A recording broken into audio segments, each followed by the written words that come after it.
Good morning, everybody. It is great to be with you today. I hope that you are all doing well. I hope you all had a good Christmas. I hope you're looking forward to a good New Year. I hope you've had a great holiday season. I'd like us to read our text together this morning, Hebrews chapter 11 and verse 31. Let's read that together. By faith, Rahab the prostitute did not perish with those who were disobedient, because she had given a friendly welcome to the spies. I want us to look at this for just a minute. By faith, Rahab the prostitute. You remember what Hebrews chapter 11 is? Hebrews chapter 11 is the hall of faith.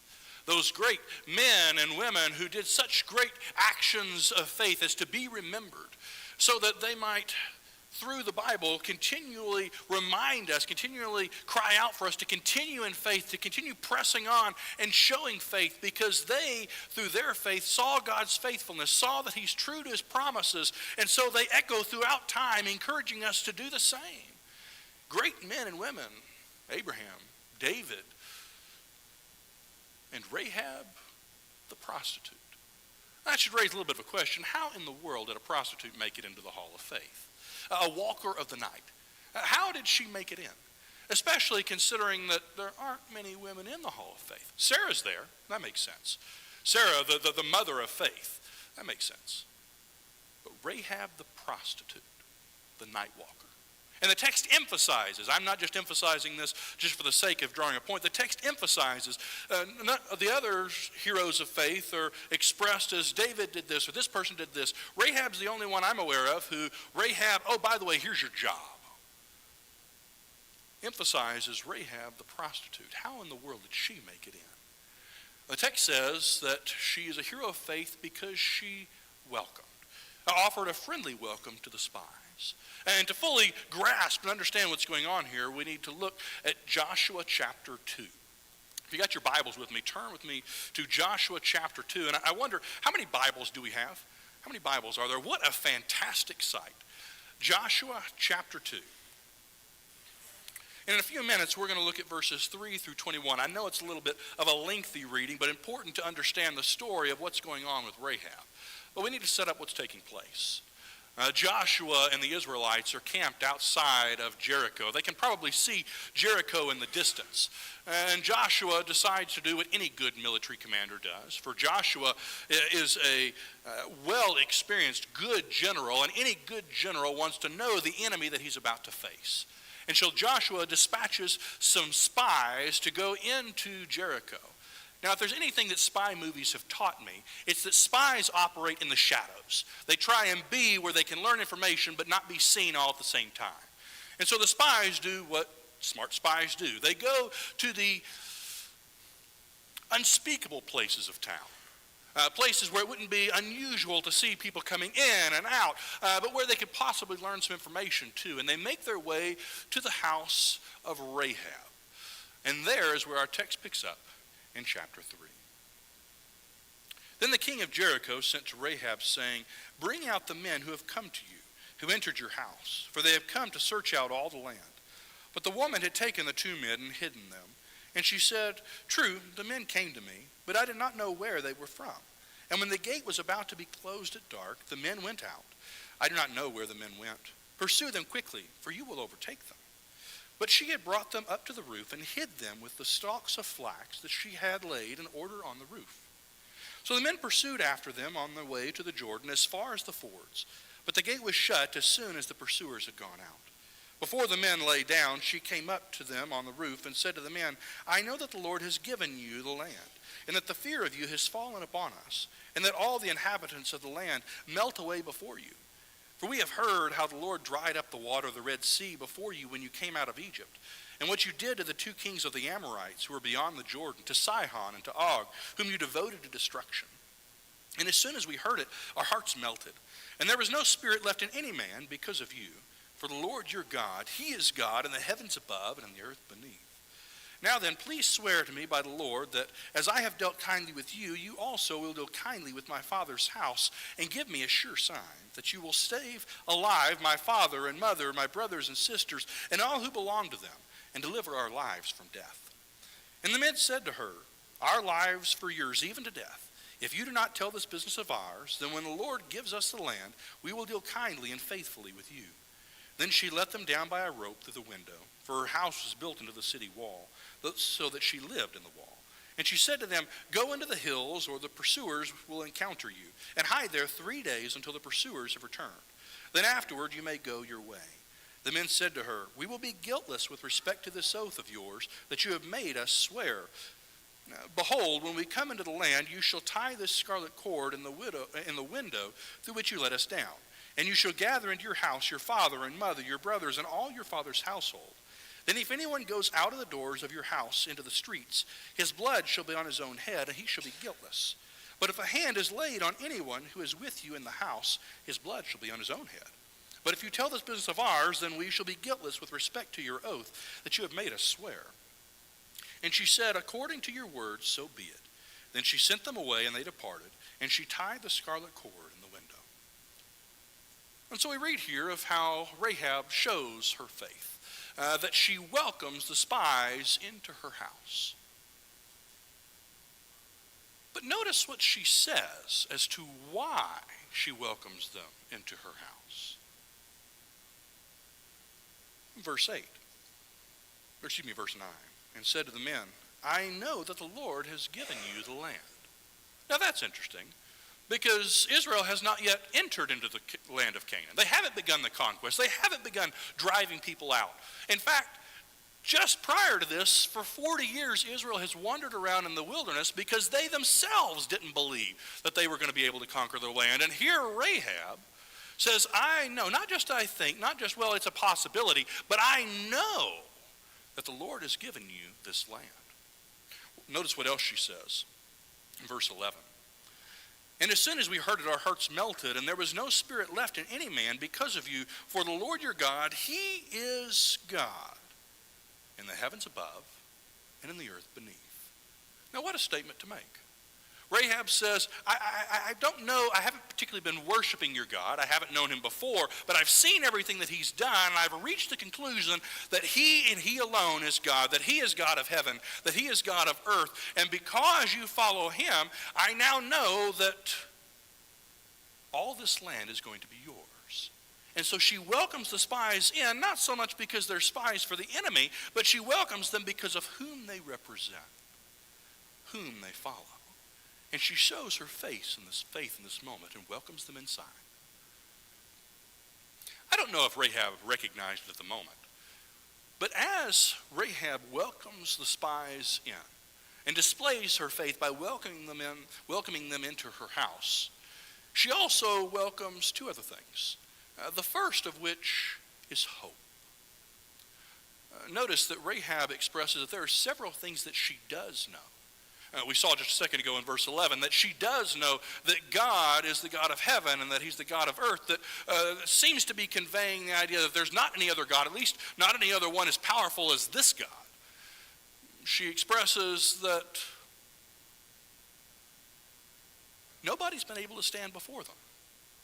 That they've defeated Sihon and Og and everybody who's dared to stand in their way, that because this people, because the Israelites follow God and he is the only God, that no one's been able to stand in their way. And she expresses that she knows, because they follow God, that because no one's been able to stand in their way, she knows for certain that all of the land is about to be taken and given to them. And so that moves her to action. Moves her to action to make a request. Please spare me and my family when we get here. Or when you get here, I should say. Now notice the things that she does know. She knows that God is powerful in heaven and earth. There's nobody like him. She knows that nobody's been able to stand in their way. She knows that the land of Canaan is about to fall. What she doesn't know for certain is if she can be spared. Because how could she know for certain? What could have led her to believe that the Israelites would accept her, that she would be accepted by this God for whom nobody could stand before? What led her to believe that she might be accepted by this person who nobody could seem to stand before?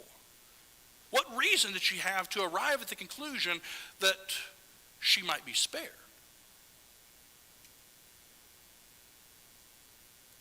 Some might suggest that perhaps she'd heard something.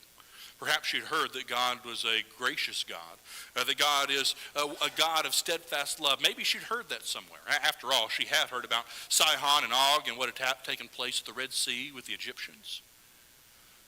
But my own personal opinion is that I don't think she did know. I don't think that she did know that she was going to be accepted. I don't think that she did know that God was going to grant her grace.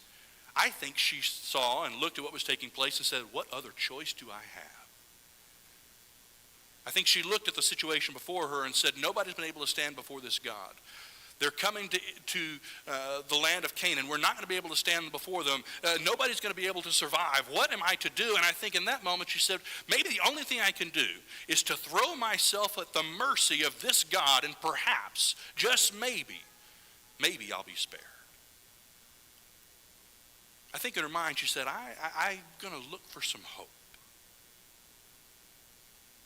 There is a rite of passage that every college student must go through at some point in time. It is the process of cramming for finals.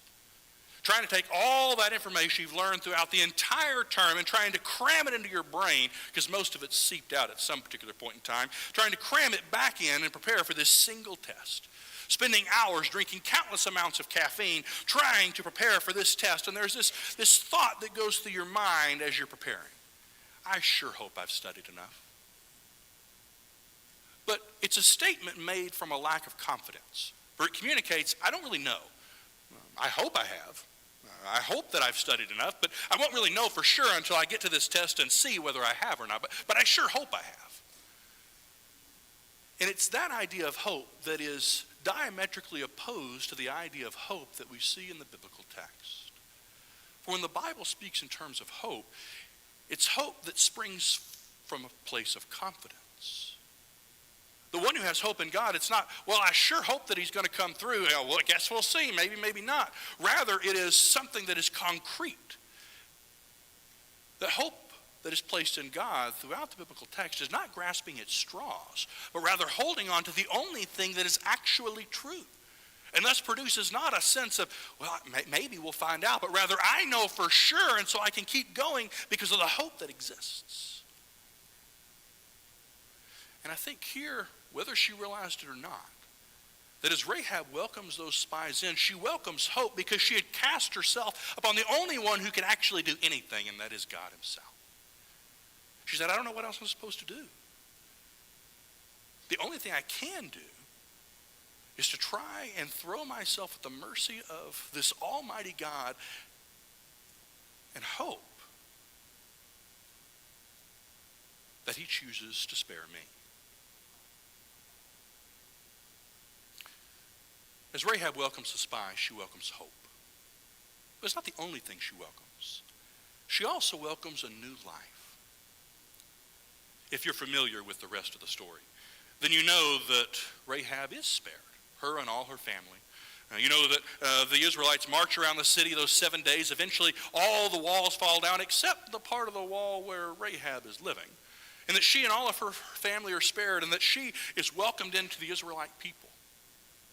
It seems to become one of them. But it's not the very last that we hear of Rahab. For we encounter her name again later in Matthew chapter 1. Matthew chapter 1. It's that chapter that we oftentimes speed through because it's just a gigantic list of names.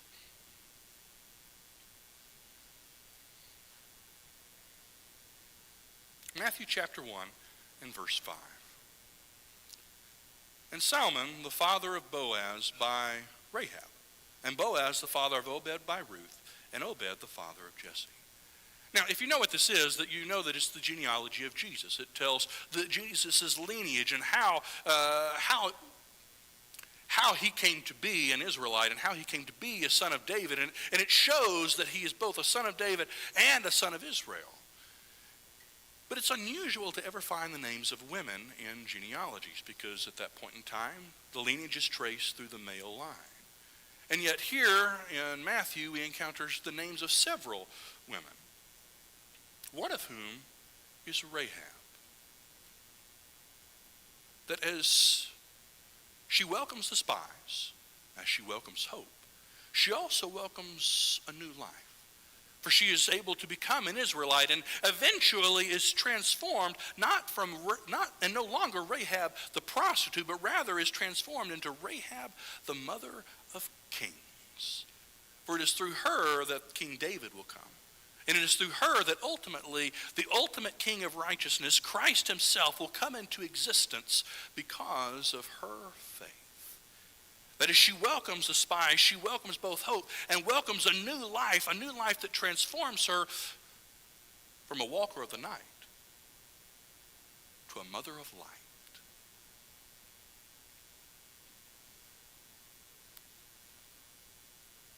If you will, turn me to Revelation chapter 3.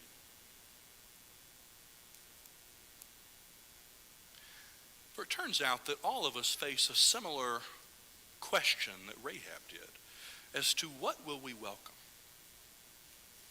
Revelation chapter 3, verses 19 and 20.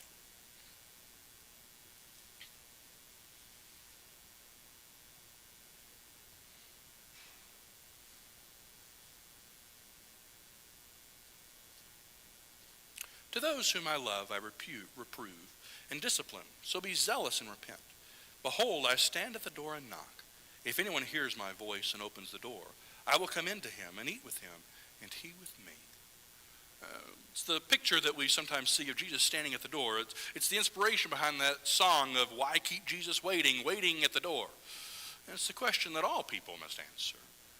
Of Jesus stands at the door of all people's hearts and knocks, longing to be let in. And the question is, are we to let him in or not? But did you notice to whom verses 19 and 20 are directed? Verse 14. And to the angel of the church in Laodicea.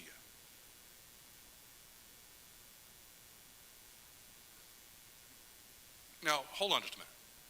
The church of Laodicea, those who had already welcomed Christ in, those who had already accepted him, those who already claimed to be living for him. And Jesus says, I stand at the door knocking. That leads to a question, what is he knocking upon? For they've already let him in, or at least they say they already have let him in, and yet Jesus says, I stand at the door knocking. So what is he knocking upon? I suspect he's knocking on the doors inside the heart that have yet to be opened. I don't know about you, but when people are coming over to our house, we usually clean because it's the socially acceptable thing to do. We clean, and that means we pick up all the toys because I have 3 kids, and as soon as I pick stuff up, it's right back again. It's just the way it works. But we pick up toys, put them away. We try and clean up the dishes and make sure they're taken care of, or at least they're in the dishwasher. But as we clean, we inevitably find that there are those couple of things, like the laundry we just didn't have time to get to. Those pictures we've been meaning to hang up on the wall forever, and we just haven't done it yet. Or that stuff that we've been meaning to find a home for that doesn't yet have a home, and we're left with the question, what are we supposed to do with it? Well, we found a solution, and perhaps you found it too. It's the closed door. We take it, we put it in the room, and we close the door, and nobody knows the difference, right? Because everything's clean. Do you know how you can tell when you've crossed the threshold of being just a mere acquaintance to being family? There's no more closed doors. Because we don't care anymore, right? No. When you cross the threshold from being a friend to being a family, it's a little bit more acceptable to leave those doors open because we don't have to close them to pretend that there's stuff there because we all realize that it's okay. The level of intimacy between individuals can be seen in how many doors remain closed within a house. And I suspect that here what Jesus is saying is as he walks in, or is in the hearts of the church of Laodicea, looks and sees so many doors closed to him, he says, I wanted a more intimate relationship with this. I didn't simply want to be a friend. I wanted to be all that there was. And if you're familiar with the church of Laodicea, you know that this is the church that he says, I'm ready to spit you out of my mouth. Because to Jesus, unless he's Lord of all, he's not Lord at all. But unless all the doors are open to him, none of them are open to him. And the same question that Rahab faced is the same question that we all face. Will we continue to welcome him in our hearts? Will we continue to open the doors that we try and remain shut and continue to grow in our relationship with him to such an intimate level that we no longer need to have closed doors in our hearts? It's around this time of year that we start to hear a phrase, new year, new me. Now you're going to see it for about the next month and then it's going to vanish. New year, new me. It conveys the idea that we would all like to have changes within our lives. That as we look over our lives, there are all things that we wish were a little bit better. We all wish we had a little bit more hope. We all wish that our lives might look a little bit different. It's just part of being human. The very same things that Rahab longed for. And she got them by welcoming in God. And it's the same challenge that we face. Of if we desire to have greater hope, if we desire to have better life, then it begins by opening those doors that we've kept closed towards him. And as we look at our life this year, we are to ask the question, what doors need to be opened in our heart to him? Or what doors can we open more to him? So that he transitions not merely from being our friend, but to being our family.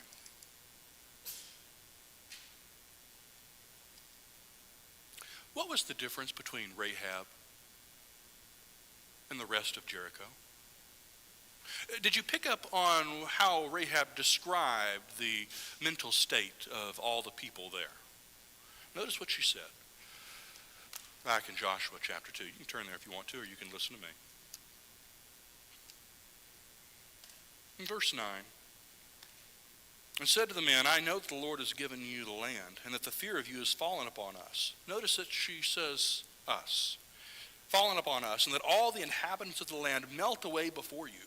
For we have heard how the Lord dried up the water of the Red Sea before when you came out of Egypt, and what you did to the kings of the Amorites and who were beyond the Jordan, to Sihon and Og, whom you devoted to destruction. And as soon as we heard it, our hearts melted, and there was no spirit left in any man because of you.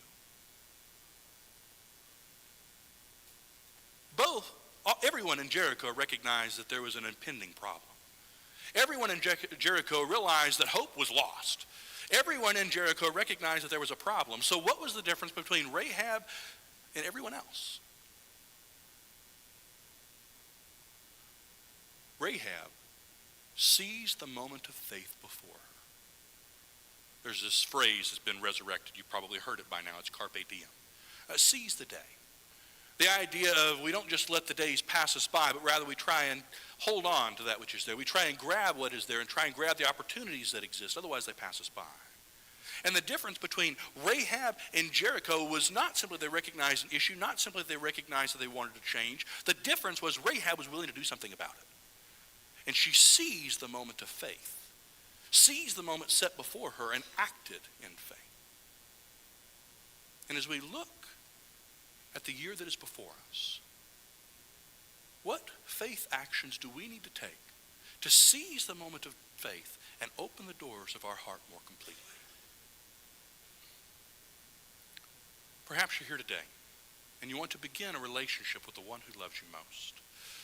The one who sacrificed everything that you might have a relationship with him, and it starts at baptism. Perhaps you're here and you just need the prayers of the church and you want to make a change. If there's any way we can assist you, won't you come as together we stand and sing.